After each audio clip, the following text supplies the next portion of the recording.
Ruler School is brought to you by Odyssey Games, where you can go to pre-order upcoming Force of Will sets, ccgprime.com for singles and supplies, cardodoko.com for those rulers in the international market looking for product, as well as our guest lecturer members Vite Ramen and Full Grammar Alchemist. Class is in session.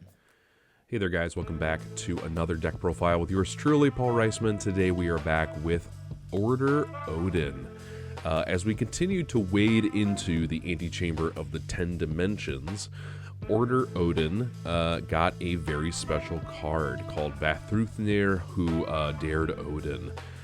This card is a very interesting card in that it creates some draw advantage. It creates a way to get to Brunhild in some different ways. It allows you to cheat in different things.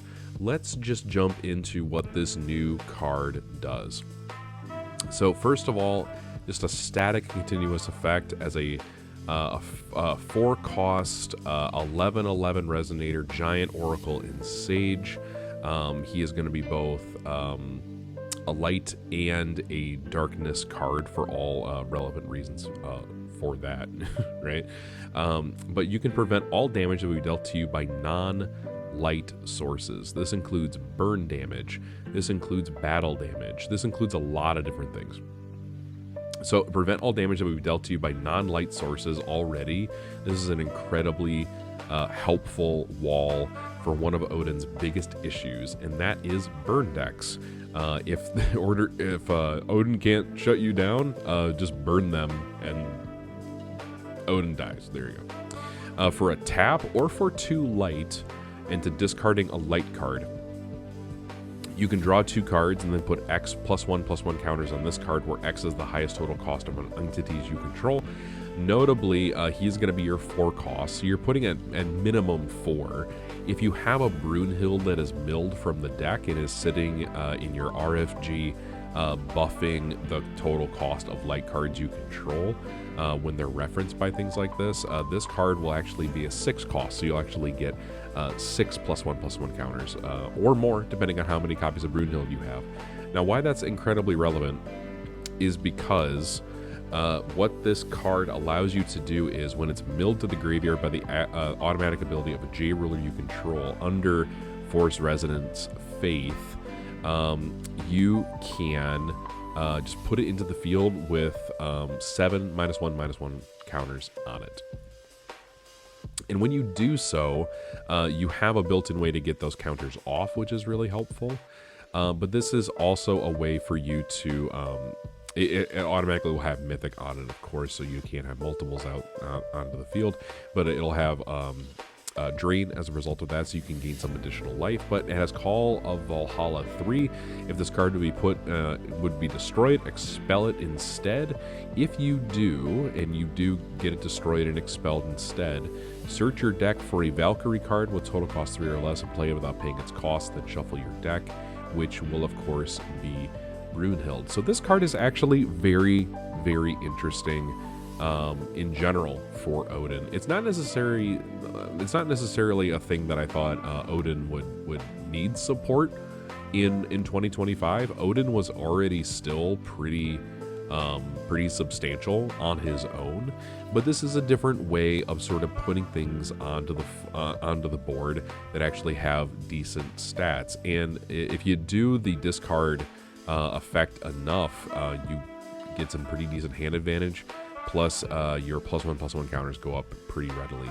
The deck in and of itself already has ways to put other +1/+1 counters on your stuff, plus he gets Drain, so there's a lot of good utility in this card, and we were just trying it out on the channel. So what you're going to notice is, if you end up dumping any card with Odin, like if you end up dumping Vafthrûdnir to try and put it into the field while you control a Mistletoe, you'll notice that Mistletoe says non-will activate abilities of other J resonators, period, cannot be played. So that includes your own Vath, right? So that's a little problematic for what we want to do. So we do have an alternative play line to help us manage this. There are times in which this card is actually the kind of card you want to go for. So we're going to look at, for Mistletoe, this is probably the #1 card in the deck. It does the most work in my opinion. And where it doesn't do a lot of work, Mechanized Fenrir will pick up the slack. That's 7 cards, so you're going to be looking at maybe around 70% of the time you're going to be seeing at least one of the copies of these cards. Obviously, you want Mistletoe over Fenrir, but Fenrir is really, really helpful for other decks that are just they rely on enter effects or other things that just turning those off is really, really helpful. So having Mechanized Fenrir in addition to Mistletoe is kind of the idea behind blue Odin in general. Mistletoe, though, you discard a card, put counters on her based on the total cost of the card, and then you draw a card, and you can play this ability only once per turn. If you swing with her, and she does have Pierce, you will recover at the end of the turn and prevent all battle damage to be dealt to this card when it's revved. We are playing 2 Vath. I thought Vafthrûdnir at 2 was totally fine. I did not see any reason to run more than that. I was not spamming this card out. Just getting 1 alone is very much accessible in this deck. You could even go down to 1 if you really wanted to, but 2 felt just fine. We're playing 4 Brunhild because instead of playing Mistletoe and ordering Mistletoe, dumping Vafthrûdnir only to not have the ability to activate your activate abilities, we still run Brunhild to dump her in the event that we do order out something else, or in the event that we put the enter effect to mill on the chase from the order and the opponent destroys Mistletoe, we can just choose to dump this instead, and then it'll still come out and it'll still have its activate ability available to us. So it is very helpful. Otherwise, you're still dumping Brunhild, so you can get that total cost effect proccing for you, which is incredibly helpful for the deck. We are playing 4 Odin Enters the Game of Gods. This is your way of looking at new cards, getting additional +1/+1 counters on things, and destroying entities your opponent controls, which is really, really great. We are playing 3 Winds of Asgard. This card is really great. You definitely want to play either a 4th in your side or just be fine with 3. This card is really good because it's free and it protects your Mistletoe in the field. We're playing 2 Zero's Light Lightning. Incredibly good white card right now. Play this card. It's incredibly strong. I think we're actually playing a 3rd in the sideboard. This card has a lot of utility still, so just especially in Wanderer, play this card. We're playing 3 Alabaster Spellweaver Shaman. This is a little, for some folks, it's going to be a little strange because we do play things that would be punished by Shaman existing on your field. However, if you know what you're doing, you can play around your own Shaman relatively well, especially if it punishes your opponent more. Otherwise, it is just a light card you can dump to Mistletoe or Vafthrûdnir, and that is a good way of just sort of, depending on your matchup, just getting rid of this card if you don't need it and just gaining advantages off of it. But this card is incredibly good. Alongside 2 Accursed Ice Shards, you do not get the solo mode around this, so just keep that in mind. Because you are Order, you do not get the solo mode to limit the number of cards that your opponent can play from a non-hand area per turn, and you don't get the God's Art either. But you do get the ability to, at the beginning of the game, just put it into the field and expel 2 cards from your opponent's graveyard or RFG, which is still incredibly good. So playing a couple of these certainly didn't hurt. Just managing Jeremy's graveyard with this was incredibly good against Fox. We're playing 2 Courtesans. This is a way of getting around additions or regalia that are really sticky. Things like the new Proving Grounds of the Academy is really kind of a difficult card, so having a way to out that is really important. It also, again, is just another light card you can dump to Vafthrûdnir, or in just dumping it to Mistletoe and gaining some additional effects. Really, really helpful for that. We are still playing 4 Curse Mirror of the Snake. In the event that you have this card, you can expel in order to make this card free. The only problem is after your opponent calls their second stone, or you call your second stone, you have to have something that's ordered that is not wind in order to activate this card for a cheaper cost. So just keep that in mind. This card is still really good in the deck. Just do not, as you'll notice here, Odin is in fact a green ruler on his front side. So if you have ordered stuff, this becomes a little bit more accessible. We're playing 3 Mechanized Fenrir.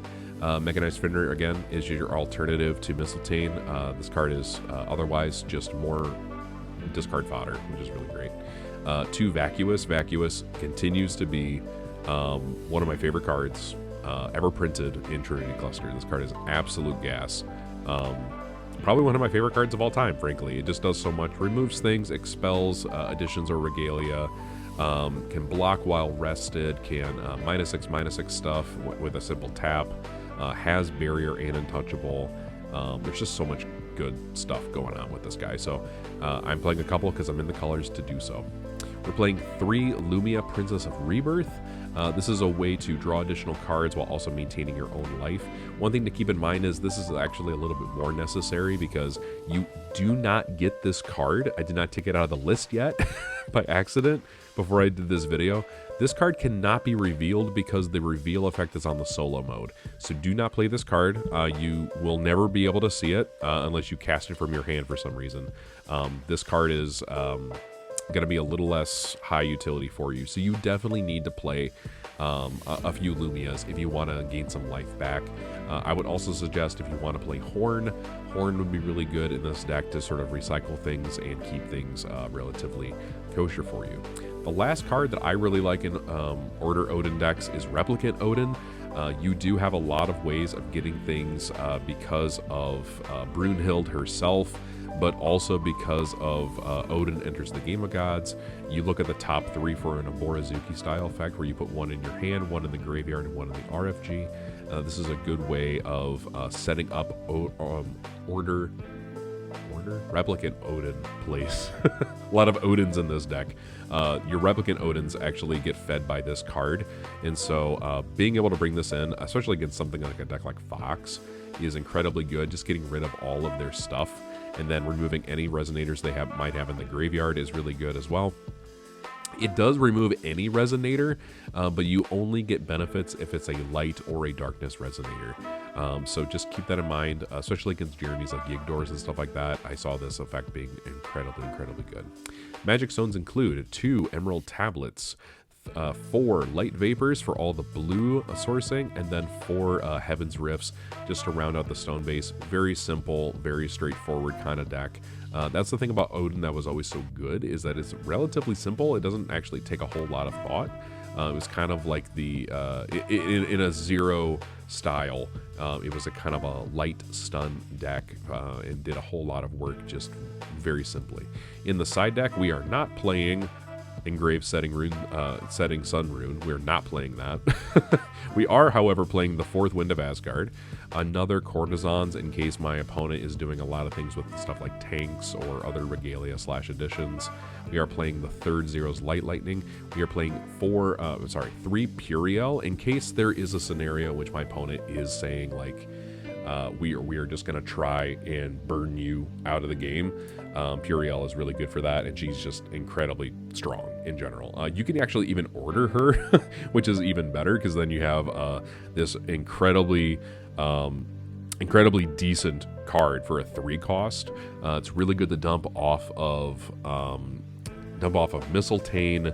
It's good to have ordered out just as a 5/9 that's getting a buff from her own total cost stats.